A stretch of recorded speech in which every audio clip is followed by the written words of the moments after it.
To have the best experience with Office 365, you'll want to create your own email address. So instead of using the address provided by Microsoft to sign in and get email, you can use an address like this, which is simpler and easier to remember. To get started, go to the Office 365 Admin Center, where you'll see this message at the top. Choose Go to Setup. Enter the domain you want to use for your email address. In this case, we'll use contosoart.net. If you don't own a domain name, return to the Admin Center and buy one on the Domains page. Click Next. As a security measure, you need to prove you own this domain before you can add it to Office 365.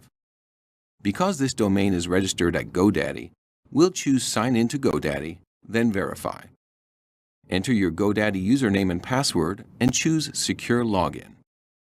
Choose Accept to let Office 365 make changes to the domain name for you. In this step, you can create user accounts for the people in your organization. Or you can skip this step and do it later. We'll enter a few users now. And click Next. Now we can share the account details with our employees. We can email it to them using their alternate email addresses, such as Hotmail or Gmail. A sample of the email is shown on the right. Another option is to download or print their account details and share it with them later. We'll choose the email option.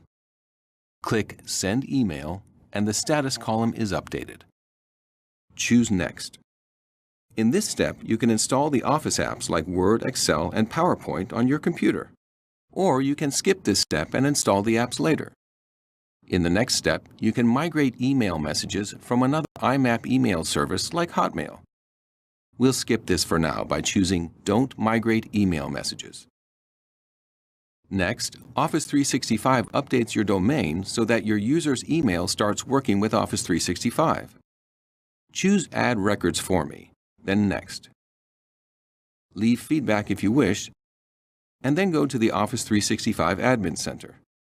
Now you need to change your own email address to use the domain we just added. Go to Users, Active Users. Select your name, and then choose Edit next to the email address. Change your email address so it uses your custom domain name. You'll see some warnings about changing your email address. When you've finished reading those, choose Save. To start using your new email address, you'll need to sign out and then sign back in with the new address. On the Sign In page, select Use Another Account. Enter your new email address and your existing password. Then sign in. You can start using your new email address right away. Just choose Mail to open Outlook on the web. For more information about installing Office apps, setting up Outlook, and importing email, visit aka.ms/setup365.